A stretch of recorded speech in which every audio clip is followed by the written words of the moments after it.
अब खेती में किसान नए नए आविष्कार कर रहे हैं, नए नए प्रयोग कर रहे हैं और खेती को मुनाफे का सौदा बना रहे हैं। वहीं अगर बात करें, हरियाणा एक कृषि प्रधान प्रदेश है जहां पर बड़े स्तर पर कृषि की जाती है, लेकिन यहां पर बागवानी और दूसरी फसलें की खेती ज़्यादा की जाती थी। हालांकि अन्य फार्म भी लगाने जाने लगे थे, लेकिन एक ऐसी खेती भी हरियाणा में होनी शुरू हो चुकी है जिसकी कल्पना करना काफ़ी मुश्किल है। जी हाँ, इस समय हम मौजूद हैं जहाँ पर मोतियों की खेती की जा रही है। ये हरियाणा के कुरुक्षेत्र और अम्बाला जिले के बॉर्डर पर ये गाँव मौजूद है, जहाँ पर एक किसान के द्वारा मोतियों की खेती की जा रही है। शायद यह पूरे हरियाणा के पहले ऐसे किसान हैं जिन्होंने हरियाणा में मोतियों की खेती करना शुरू किया था और शुरुआत भी आज से करीब 10 साल पहले की थी, छोटे से स्तर से शुरुआत की थी, लेकिन आज करोड़ों का टर्नओवर सालाना वो ले रहे हैं। जहां लोग जो सोचते हैं कि सीप या मोतियों की खेती समुद्रों में की जाती है, लेकिन यह सत्य नहीं है। एक छोटी सी जगह में अगर उसके पास जगह भी नहीं है, सिर्फ मकान है, मकान की छत पे भी वो मोतियों की खेती करके सालाना लाखों रुपये कमा सकते हैं। तो इनसे बातचीत भी करते हैं और जानते हैं कि कैसे इन्होंने शुरुआत की थी और अब इस अपने काम को कहाँ तक लेकर जा चुके हैं। जी, मेरा नाम शैलेंद्र कुमार है और आज हमारे को 10 वर्ष हो चुके हैं मोती की खेती करते हुए। स्टार्टिंग में तो हमने छोटे लेवल से ही शुरू किया था। आज तो मेरा बहुत बड़े लेवल पे काम है। 3 लाख सीप के करीब करीब मेरे पास इस टाइम चल रहा है। तो आइडिया कैसे है, शुरुआत कहाँ से? आइडिया यही है, अभी हम भी पहले प्राइवेट जॉब करते थे। प्राइवेट जॉब करते करते वही सोचा भी कब तक हम प्राइवेट नौकरी करते रहेंगे, और फिर दिमाग में आया क्यों ना अपना बिजनेस करें। बिजनेस एक खुला आसमान है, आप जहाँ तक मर्जी कर सकते हैं। तो बिजनेस के लिए फिर हमने वही सोचा भी क्या बिजनेस किया जाए। तो हमने अन्य प्रकार के कई प्रकार के काम देखे, सभी में मार्केट में जाने के बाद कंपटीशन हो जाता है। तब उस टाइम सीफा की ऐड आती थी कंप्यूटर सिस्टम पे। तो अब हमारे पार्टनर हैं राजेश जी, तो उन्होंने बताया भी अंकल जी ऐसे ऐसे करके ऐड आ रही है, चलो फार्म भर लेते हैं। तब हमने फार्म भरे तो हमारा भुवनेश्वर सीफा में नंबर पड़ गया। उसके बाद हम लोगों ने वहाँ जाकर ट्रेनिंग ली। ट्रेनिंग लेने के बाद फिर अपना छोटे स्तर से यहाँ से काम शुरू किया। साथ के साथ हम नौकरी भी करते रहे और अपना फार्म भी खोल दिया। 1 साल के बाद जब हमारा रिटर्न आया 13 महीने के बाद, तो उसके बाद हम लोगों ने फिर अपना बड़े लेवल पे काम कर दिया, नौकरी छोड़ दी। तो कितना रिटर्न आया था, कितना खर्चा आता है अगर बात करें, और कितनी बचत कर सकता है? सर जी, जैसे उस टाइम देखें तो हमारा 3 लाख के करीब करीब खर्चा आया था पूरा सेटअप तैयार करने में। तो हमारी जो सेल हो गई थी 7.5 लाख रुपए के करीब करीब हमारा सेल हो गया था।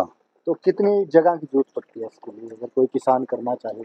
देखिए, अगर आदमी करना चाहे तो 10 बाई 10 का एक टैंक बनाकर भी छोटे लेवल से काम शुरू हो जाता है।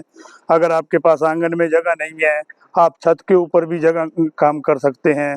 और इसमें ये भी नहीं है कि किसी आयु की आवश्यकता पड़ेगी या पढ़े लिखे की।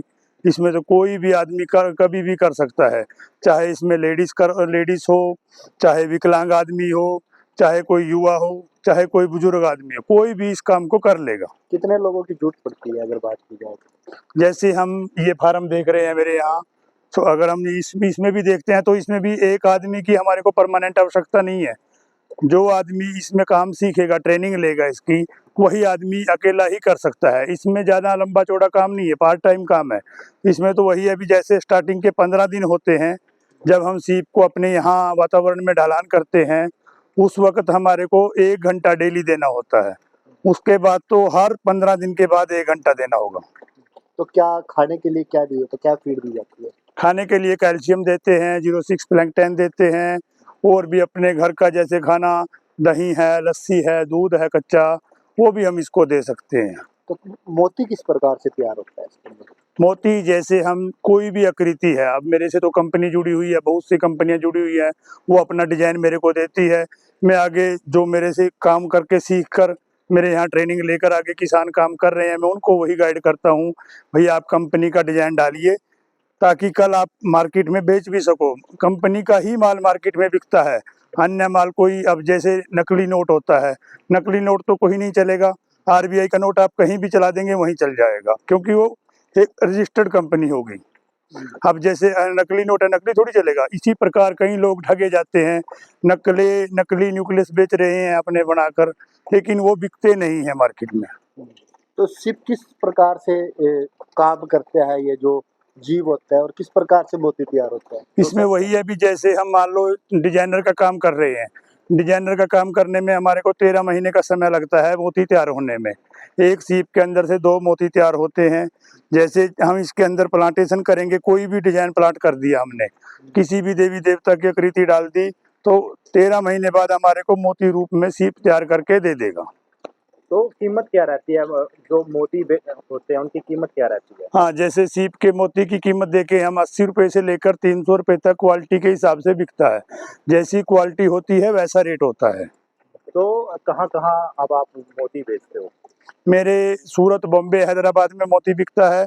बाकी मेरे यहाँ से जो कंपनियां बाहर से जुड़ी हैं, विदेशों में भी जाता है। अगर बात करें अभी तक कितने किसानों को आप सिखा चुके हो लोगों? मेरे यहाँ से कम भी 200-250 आदमी तो सीख के काम कर रहे हैं इस वक्त। तो आपके कहाँ कहाँ पर हैं? मेरे तो अंडमान में भी मेरे फार्म है, दमन पे भी है। यहाँ पर तो हमने ये डेमो दिखा रखा है, यहीं से हम सारा कुछ वीडियो में सब कुछ यहीं से बताते हैं, क्योंकि हमारा ऑफिस यही पास में है। अन्य भी मेरे यहाँ जितने रिश्तेदार हैं सबके यहाँ लगा रखा है। तो इनकम कितनी हो जाती है अगर एक साल की बात करें तो? अभी इस टाइम का जो हम देख रहे हैं, अभी 31 मार्च से पहले का जो हमारा रिटर्न आया है, कम से कम 85 लाख के करीब करीब है। अब 31 मार्च को जैसे हो जाएगा तो 1 करोड़ से ऊपर हो जाएगा। तो किसान अगर शुरुआत करे, कम से कम कितने सीप के साथ कर सकता है और कितनी की बचत उसे हो जाती है? खर्च कितने लगेगा? देखिए, स्टार्टिंग में तो मैं यही कहूँगा किसान छोटे लेवल से काम शुरू करे, 1 या 2-3 टैंक बनाकर छोटे लेवल से काम कर ले।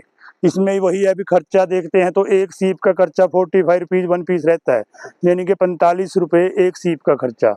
और जब हम उससे, जैसे एक किसान ने 1000 पीस का काम किया, 45,000 खर्चा रहेगा, और 2.25 लाख का उसका 13 महीने बाद सेल हो जाएगा, 30% खराब होने के बाद भी। मैंने यहाँ पर 5,000 सीप से काम शुरू किया था स्टार्टिंग में। तो आपके साथी भी दोनों ने मिलकर काम शुरू किया था? जी हाँ, हम दोनों पार्टनर हैं, इकट्ठे काम किया है। अच्छा, तो जो सीखने की रहता है तो यहीं इसको सिखाया जाता है, कैसे सिखाया जाता है? जी हाँ, मेरे वहाँ क्लासरूम है ऑफिस पे, वहीं पर उसको प्रैक्टिकल ट्रेनिंग होती है। 2 दिन की ट्रेनिंग होती है, सुबह 9 बजे से शाम के 4 बजे तक की क्लास रहती है। और जो किसान दूर से आता है, मेरे यहाँ उसके रहने के लिए, खाने के लिए व्यवस्था है, वो हमारी तरफ से सेवा होती है। तो जो आपने बताया कि लगभग 1 करोड़ रुपए का टर्नओवर हो जाएगा, इसमें खर्च कितना रहेगा पूरे साल का अगर बात करें? 1 करोड़ में वही है, अभी जैसे 45 लाख के करीब करीब खर्चा तो आएगा। मतलब करीब 50 लाख रुपये एक साल? हाँ, मान लो 30 से लेकर 40 लाख के करीब करीब खर्चा आ जाएगा, बाकी अपना प्रॉफिट ही है सारा। तो ये दिमाग में कैसे है? तो कहते थे कि जो मोतियों की खेती समुद्रों में होती थी, तो आपके दिमाग में कैसे आया भी ये यहाँ पे भी हो सकती है? देखिए, करने के लिए तो कुछ भी हो, इंसान अगर हौसला बुलंद है तो कुछ भी कर सकता है, इरादा होना चाहिए, सब कुछ हो जाता है। आज के टाइम में किसान के लिए कुछ भी चीज़ पैदा करना कोई बड़ी बात नहीं है, थोड़ी मेहनत लगती है, हो जाता है। एक किसान का कहना है कि उन्होंने छोटे से स्तर से इसकी खेती की थी, सबसे पहले फार्म यही लगाया गया था, और आज इनके पास और भी कई जगहों पर इनके करीब 3 लाख सीप इन्होंने लगाई हुई है, जिससे करोड़ों का टर्नओवर होता है। और दूसरे जो किसान भाई हैं, या जो किसान भी नहीं है, अपनी सिर्फ छोटी सी जगह है, वह भी एक छोटे से स्तर से अपना काम शुरू कर सकता है और सालाना लाखों रुपये कमा सकते हैं। ईटीवी भारत के लिए कुरुक्षेत्र से मुनीश टूरन।